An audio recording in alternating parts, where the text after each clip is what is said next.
وہ پہاڑ کے دہانے پر ایک سرخ پتھر پر اپنے قیمتی سوٹ کی پرواہ نہ کیے ہوئے خاموش بیٹھی تھی. جب افق نے اسے آواز دی اس نے سر اٹھا کر افق کو دیکھا. وہ کیمرے میں ڈال کر اسی کی طرف آ رہی تھی. وہ ہلکی سی مسکراہٹ کے ساتھ کھڑی ہو گئی. سن رہی ہو تم بولو.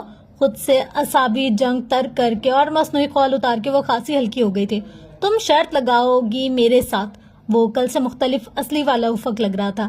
بالکل, کیونکہ مجھے پتا ہے میں جیت جاؤں گی. پچھلے تینوں دنوں مختلف بالکل اصلی والی پریش ہے. اوہ, اتنی خود پسندی. وہ مسکرایا. خود پسندی نہیں, خود اعتمادی کہو. فائن, تم پلیز ایک شرط لگاؤ گی. افق کا انداز ایسا تھا جیسے وہ بچپن کے دوست رہے ہوں. ہاں, اب بتا بھی دو. وہ اوپر جھاڑی دیکھ رہی ہو, وہ تقریباً یہاں سے 40 فٹ اونچی ہے. تم میرے ساتھ ایک ریس لگاؤ, دیکھتے ہیں اوپر پہلے کون پہنچتا ہے. افق نے ہاتھ سے اوپر جھاڑی کی طرف اشارہ کیا. ایک مخلصانہ مشورہ دو, اگر تم اسی وقت یہاں سے نیچے چھلانگ لگا دو تو یقین کرو بہت جلدی اوپر پہنچو گی. Very funny. میں عرصہ اور نشا کو بلاتا ہوں, وہ ججز ہوں گے. وہ پلٹ کر ان دونوں کو بلانے چلا گیا. جو جیتے گا اسے کیا ملے گا؟ ان تینوں کے واپس آنے پر پریشن نے پوچھا. نشا کو اس کے رویے کی تبدیلی پر خوشگوار حیرت ہوئی تھی. Mercedes Benz? نہیں. تبت کا ریٹرن ٹکٹ؟ عرصہ فوراً بولی. پوری دنیا امریکہ انگلینڈ جانے کی خواہش کرتی ہے, لیکن تم کوہ پیما تبت سے آگے مت بڑھنا. نشا ان لوگوں میں سے تھی جن کا کوہ پیما کے متعلق علم فلموں تک محدود تھا. البتہ تبت کو وہ تبت سنو کریم کے حوالے سے تھوڑا زیادہ جانتی تھی.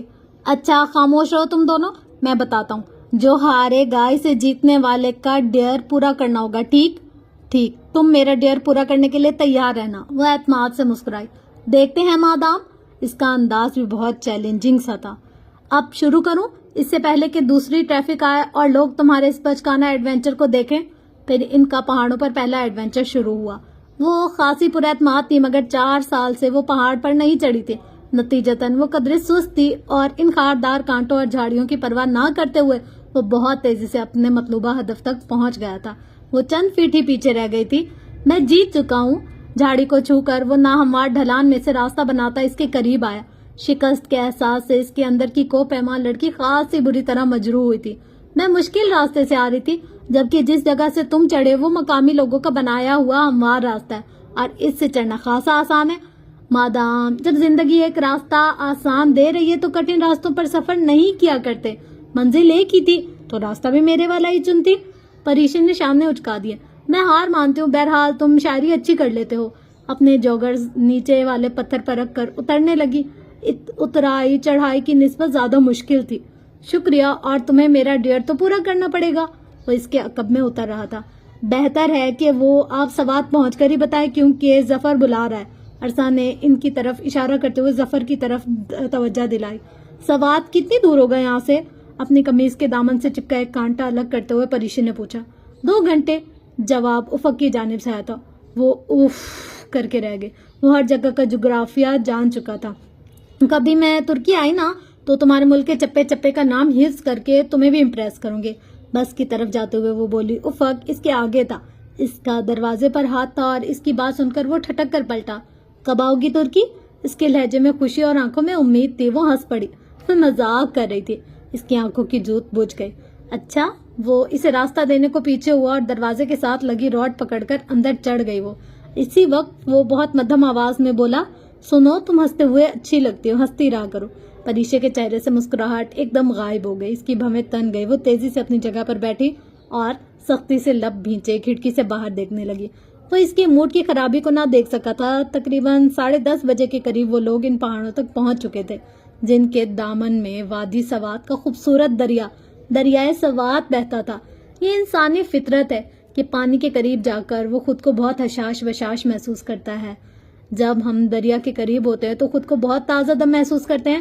آواز بہت اجنبی. پریشن نے تعجب سے سر گھما کر پیچھے دیکھا کہ یہ بات کس نے کہی. اسے حیرت ہوئی کیونکہ یہ افتخار صاحب تھے. یہ بولتے بھی ہیں؟ میں تو سمجھی تھی گونگے ہیں. نشا نے بہت متعجب انداز میں اس کے کان کے قریب سرگوشی کی. اس کے لبوں سے ہنسی کا فوارہ چھوٹا تھا. سب نے, یہاں تک کہ ڈرائیور کرتے ظفر نے بھی ان کی طرف دیکھا. وہ ہنسی کنٹرول کرنے کی کوشش کے باوجود ہنستی ہی چلی گئی. افق اس کو یوں بچوں کی طرح ہنستے دیکھ کر مسکرایا. اس کی ہنسی تھم گئی. وہ سختی سے لب بھینچ کر کھڑکی کے باہر دیکھنے لگی. نشا, اپنی دوست سے کہو اس کی کھڑکی کے باہر خشک پہاڑ ہیں, دریا تو بائیں طرف بہ رہا ہے. وہ کس کو دیکھ رہی ہے؟ وہ نشا کے ساتھ والی نشست پر تھا اور اس کی اور نشا کی نشست کے بیچ درمیانی راستہ تھا. وہ ایک جوگر اگلی نشست کی پشت پر اور دوسرا درمیانی راستے میں رکھے قدرے جھک کر آہستہ سے نشا سے بولا، پری تمہاری کھڑکی کے باہر خشک پہاڑ ہے، دریا تو بائیں طرف بہ رہا ہے، تم کس کو دیکھ رہی ہو؟ پہاڑ کو. اس نے چہرہ موڑے بغیر سنجیدگی سے کہا. لگتا ہے ڈاکٹر کا موڈ پھر سے خراب ہو گیا ہے. ویسے ان کو یہ دورے دن میں کتنی دفعہ پڑتے ہیں؟ جتنی دفعہ کوئی عامیانہ انداز میں میری تعریف کرے. کھٹ سے جواب آیا. اوہ وہ سمجھ گیا، میں تو بس دل رکھنے کو کہہ رہا تھا تاکہ تم ہنستی رہو اور اتنے غصے والی اکڑی اکڑی سی شکل ہر وقت نہ بنائے رکھو. تمہیں برا لگا؟ ہاں. وہ ابھی تک کھڑکی سے باہر دیکھ رہی تھی. افق نے بمشکل مسکراہٹ لبوں تک روکی. بہت معذرت، میں آئندہ ایسے جھوٹ بولنے کی ہمت نہیں کروں گا. تمہارے حق میں یہی ٹھیک ہے. بہتر. آپ اس طرف دیکھ لو، دریا بہت خوبصورت لگ رہا ہے. اس نے گردن کو بائیں جانب جنبش دی. افق مسکراہٹ چھپانے کو چہرہ اپنی کھڑکی کی طرف موڑ چکا تھا. اس نے افق کی کھڑکی کے کھلے شیشے کے پار نگاہ دوڑائی اور پھر نگاہ پلٹنا بھول گئی. سبزے سے ڈھکے سبز پہاڑوں کے درمیان سڑک سے کوئی 100 میٹر نیچے بل کھاتا نیلا پانی بہ رہا تھا. اس کا پاٹ کسی ندی سے تھوڑا سا ہی زیادہ چوڑا تھا. پانی بے حد نیلا تھا جس کے اوپر جھاگ پتھروں سے ٹکرانے کے باعث پیدا ہو رہی تھی. کسی نیلے سانپ کی طرح بل کھاتی کہ سڑک سے خاصا نشیب میں تھا، مگر اس میں رکھے دو قامت پتھروں سے ٹکراتے پانی کا شور بلند تھا. سوات اور کالام میں یہ شور آپ کا پیچھا نہیں چھوڑتا. دریا کے دونوں طرف کے پہاڑ سرسبز تھے جن پر مقامی لوگوں نے فصلیں اگا رکھی تھی. پہاڑ کی ڈھلوان ہموار نہیں تھی، سو فصلیں بھی ڈھیروں کی شکل میں اگائی گئی تھی. یوں ہوتا تھا کہ جیسے چوٹی تک جانے کے لیے بے شمار سب زینے سے بنے ہوں. کبل سے گزر کر جس وقت بس منگورا میں داخل ہوئی وہ اپنی اور افق کی گفتگو بھلا چکی تھی. دراصل وہ نیلا دریا اب اتنا خوبصورت تھا کہ وہ اس پر سے نگاہ ہی نہ ہٹا پا رہی تھی. بس پھر شہر میں داخل ہوئی. سرینا ہوٹل سید شریف کی عمارت کے قریب سے ٹرن بس مرغزار کی جانب روانہ ہو گئی جہاں کے 5 اسٹار ہوٹل میں ان کی بکنگ تھی. ظفر وہ ہوٹل رائل پیلس کہاں گیا؟ افق کھڑکی سے باہر متلاشی نظروں سے کچھ ڈھونڈ رہی تھی. سر وہ جو وائلی سوات کا محل تھا. ہاں وہی. وہ تو اب کوئی ٹیوشن اکیڈمی بن چکا ہے. ظفر کے انداز سے لگ رہا تھا کہ اسے سوات کا یہ اقدام پسند نہیں آیا. ویسے سر قسم سے وہ بہت خوبصورت ہوٹل تھا. ہاں وہ بہت خوبصورت تھا. میں 2 سال پہلے ادھر آیا تھا تو ایک دن رہا تھا وہاں. ٹیوشن سینٹر بنا کر وائلی سوات نے اچھا نہیں کیا. پری نے چونک کر افسوس سے سر ہلاتے افق کو دیکھا. پرسوں شام جب نشا نے اس کو برس قبل پاکستان آنے کے متعلق استفسار کیا تھا تو وہ ٹال گیا تھا. وہ 2 سال پہلے یہاں کیوں آیا تھا؟ ایسا کون سا کام تھا جس کے متعلق وہ نہیں بتاتا تھا؟ اسے الجھن کے ساتھ ساتھ تجسس بھی ہوا. ایسے کیا دیکھ رہے ہو؟ وہ الجھن کے عالم میں افق کو دیکھ رہی تھی تو اس نے مسکرا کر ٹوکا. کچھ نہیں. وہ سر جھٹک کر کھڑکی سے باہر دیکھنے لگی. مرغزار جانے والا راستہ شہر سے دور ہٹ کر خاصا سنسان اور پرسکون سا تھا. دور دور تک ان کے علاوہ کوئی اور گاڑی نہیں تھی. ہر طرف اتنا سکون اور ویرانہ سا تھا کہ پریشے کو لگا ظفر راستہ بھول گیا. وہ یقیناً کسی انجان وادی میں بھٹک رہے ہیں، مگر ہر کلومیٹر بعد وائل پیلس اتنے کلومیٹر دور کا بورڈ اس کے دل کو تسلی دیتا تھا. ہوٹل مینجمنٹ کے نقطہ نظر سے وائل پیلس کی لوکیشن زبردست ہے. آبادی سے بہت دور اس مرغزار میں یہ واحد ہوٹل ہے. جب ٹورسٹ کئی کلومیٹر سفر کر کے تھکا ہارا ہوٹل تک پہنچتا ہے تو اس کے آسمان کو چھوتے کرائے سن کر بھی واپس پلٹنے کی ہمت خود میں پیدا نہیں کر پاتا. ظفر 1 منٹ گاڑی روکو. وہ ہوٹل کی لوکیشن پر تبصرہ کرتے ہوئے اچانک سیدھا ہو کر بولا. ظفر نے گاڑی. افق نے اپنا بند شیشہ نیچے کیا. باہر ایک سرخ رنگت اور سبز بالوں والا بچہ کھڑا تھا. اس کا لباس میلا تھا، پاؤں میں جوتا بھی نہ تھا. اس نے لمبے اور پتلے تنکوں پر انجیر اور اخروٹ لگا رکھے تھے. اخروٹ سبز اور کچے تھے. اس سے کہو 100 روپے کی دے دے. افق نے ایک سرخ نوٹ شیشے سے باہر بچے کی طرف لڑکھڑایا. احمد صاحب نے ترجمانی کی. یہ سب تو 40 روپے کی ہے. بچہ بولا تھا. احمد صاحب نے افق کو بتایا. تو پھر یہ ساری دے دو. تم ساری لے گا تو ہم شام تک تمہارا سر بیچے گا. بچہ سارے انجیر دینے پر راضی نہ تھا. احمد صاحب ترجمانی کر رہے تھے. اوہو تو دے دو اور باقی پیسے رکھ لو. افق وہ ایسے نہیں رکھے گا. تم اسے صرف 20 روپے کی انجیر خرید سکتے ہو. اچھا. افق نے 10-10 کے 2 نوٹ باہر بچے کو دیے. اس نے 2 ٹہنیاں اس کی طرف بڑھائی. بس پھر سے چل پڑی. پریشے جانتی تھی کہ افق کو انجیر کھانے کا کوئی شوق نہ تھا اور بچے کی مدد کرنا چاہتا تھا اور تھوڑی دیر بعد ہی وہ باقی لوگوں میں انجیر بانٹ رہا تھا. تم خود بھی کھاؤ نا. میں پھل وغیرہ نہیں کھاتا. اس نے لاپرواہی سے شانے جھٹکے. ظفر نے بس روک دی.